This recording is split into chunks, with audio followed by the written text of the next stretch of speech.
Hello guys, welcome back to my YouTube channel.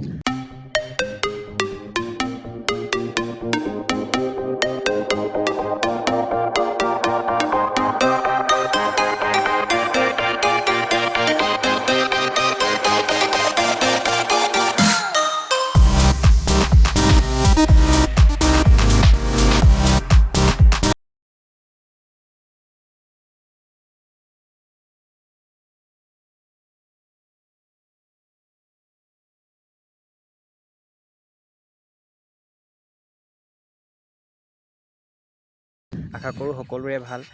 আজি মই আহিছোঁ নেঘেৰিটিং শিৱদৌললৈ। একচুৱেলি ইয়াত আজি ভালেই লাগিছে আহি, আৰু আপোনালোকক সকলোকে দেখাবলৈ মই চেষ্টা কৰিম যিমান পাৰোঁ। আচলতে বান্দৰৰ ইমানেই উৎপাত যে মই সকলোখিনি ইয়াত দেখাব পৰা নাই। প্ৰায় 3 কুৰি 15টা শিলৰ চিৰি উঠি গৈ প্ৰায় 20 গজমান চিৰি নোহোৱা ক্ৰমান্বয়ে ওপৰলৈ উঠি যোৱা বাট অতিক্ৰম কৰি মন্দিৰৰ লোহাৰ গেটখন পোৱা যায়। গেটৰ পৰা 100 গজ গ'লেই মন্দিৰৰ বাটচ'ৰা ভাগ পোৱা যায়। এয়া আমি পালোহি শিৱদৌল নেঘেৰিটিঙৰ বাটচ'ৰা। মন্দিৰটোৰ চৌহদৰ 10 বিঘা মাটিৰ মাজতে মন্দিৰটো আচলতে অৱস্থিত। আমি এইদৰে মন্দিৰ ভাগলৈ সোমাই গ'লোঁ চাকি বন্তি লৈ। আৰু যিহেতু সোমবাৰে গৈছোঁ আৰু যথেষ্ট ভিৰ আছিলে, আমি মন্দিৰৰ মূল তোৰণৰ মাজেদি আগবাঢ়ি গ'লোঁ।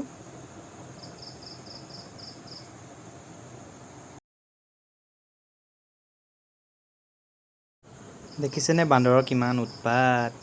আমি সোমাই যাবলৈ পাইছোঁহে। থালখন যোনখনত আমি চাকি লৈ গৈছিলোঁ, সেই থালখন একদম টনা আজোৰা টাইপ গোটেইখন কৰিছে। সিহঁতি দৌৰি ঢাপি আহিছে, সিহঁতলৈ কিজান কিবা আনিছোঁ আমি।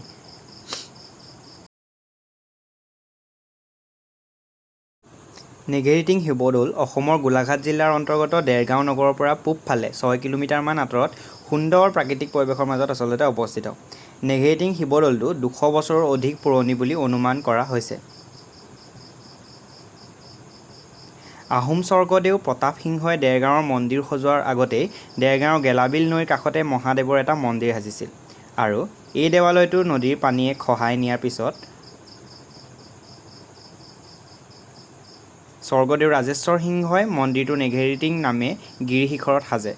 প্ৰবাদ মতে টিলাটোৰ ওপৰত নেঘেৰি চৰাইৰ খুৰুং আছিল বাবে ইয়াৰ নাম নেঘেৰিটিং ৰখা হৈছে। আমি বিস্কুট লৈ গৈছিলোঁ বান্দৰলৈ, যিহে উৎপাত। বিস্কুট দি শেষেই নহ'ল, সিহঁতি থাপ মাৰি নিজে লৈ গ'ল। দেখিছেনে, গোটেই আগে পিছে বান্দৰ আৰু বান্দৰ। মন্দিৰভাগ দেখিবলৈ খুব সুন্দৰ।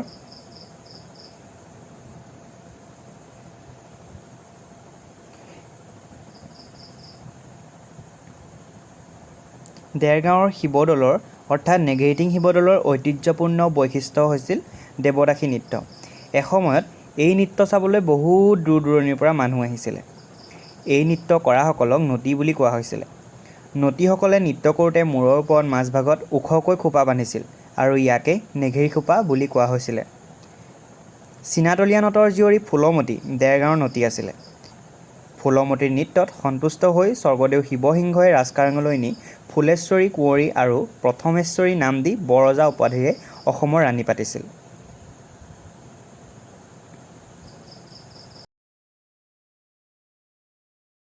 চেপেটা ইটাৰে সজোৱা কৰ্দৈশিৰীয়া নেঘেৰিটিং শিৱদৌল আহোম যুগৰ কাৰুকাৰ্যৰ এক সুন্দৰ নিদৰ্শন।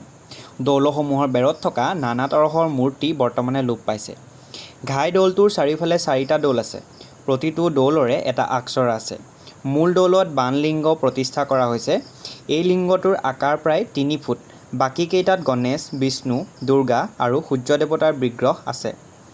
দেৰগাঁৱৰ শিৱদৌলৰ প্ৰতি আহোম স্বৰ্গদেউসকলৰ অসীম ভক্তি আছিলে। তেওঁলোকে পূজাৰ নিৰ্মালী লৈহে আহাৰ গ্ৰহণ কৰিছিলে। ইয়াৰ বাবে দেৰগাঁৱৰ পৰা ৰাজধানী ৰংপুৰলৈ বৰআলি নামৰ এটা চমু পথ আছিল। দৌলৰ প্ৰধান ঠাকুৰজনক বৰঠাকুৰ বোলা হৈছিলে।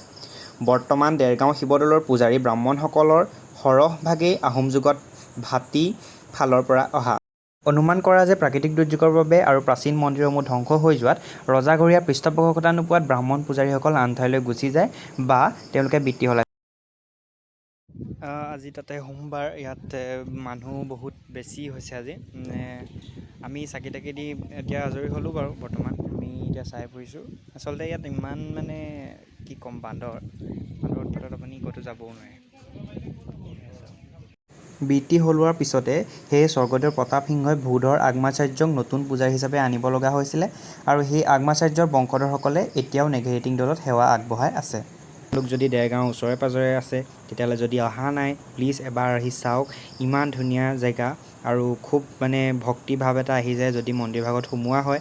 আৰু আপোনালোক যদি গোলাঘাট জিলাৰ আৰু যদি আপুনি এতিয়ালৈকে এই মন্দিৰভাগ দৰ্শন কৰা নাই প্লিজ এবাৰ আহি চাওক আৰু খুব ভাল লাগে আচলতে।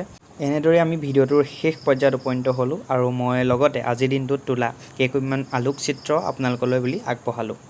আৰু যদি এই ভিডিঅ'টো চাই ভাল পালে আৰু যদি আপোনালোকে কিছু নজনা কথাও জানিলে তেতিয়াহ'লে প্লিজ ভিডিঅ'টো চাই যদি ভাল পাইছে লাইক কৰিব, শ্বেয়াৰ কৰিব, কমেণ্ট কৰিব আৰু লগতে ছাবস্ক্ৰাইব কৰি দিব। আৰু ইয়াৰ উপৰিও যদি মই নজনা বা কিবা ভুল ত্ৰুটি ৰৈ গৈছে ভিডিঅ'টোত প্লিজ আপোনালোকে কমেণ্ট বক্সত কমেণ্ট কৰি জনাব। এই সকলোখিনি কথা আচলতে আমি ইয়াৰে এজন পুৰোহিত বা তেনেকুৱা কোনো জনা ব্যক্তি এজনৰ পৰা আমি শিকিব লাগিছিলে বা সুধিব লাগিছিলে, কিন্তু ভাগ্যবশতঃ সেইদিনা আমাৰ লগ পোৱা নহ'ল তেনেকৈ আৰু ইমানেই মানুহ আছিলে সেইবাবে ইমান সোধা পোছা কৰা নহ'ল। বাৰু যি কি নহওক আমি গুগলৰ পৰাও মই কিছুমান তথ্য উলিয়াই আপোনালোকক জনাবলৈ খুব চেষ্টা কৰিলোঁ। আৰু যদি ইয়াৰ পিছতো কিবা নজনা কথা বা কৈ যোৱাখিনিও যদি কিবা কিছু ভুল হৈছে প্লিজ আপোনালোকে আঙুলিয়াই দিব, ভুলখিনি কমেণ্ট বক্সত কমেণ্ট কৰি জনাব। আৰু এইদৰে আজিৰ দিনটোৰ মই সামৰণি মাৰিছোঁ আৰু ঘৰমুখী হৈছোঁ। কিন্তু ঘৰমুখী হৈ যদি পেট পূজা নকৰোঁ তেতিয়াহ'লে কেনেকৈ হ'ব? সেইদৰে আমি এখন হোটেলত সোমাই পেট পূজা কৰিবলৈ গ'লোঁ আৰু মোৰ লগত যিহেতু দাদা আছিলে এইদৰে ঠিকছে এক পেকেট দিলোঁ আৰু দি পেলাই চিধাই ঘৰ আহিলোঁ।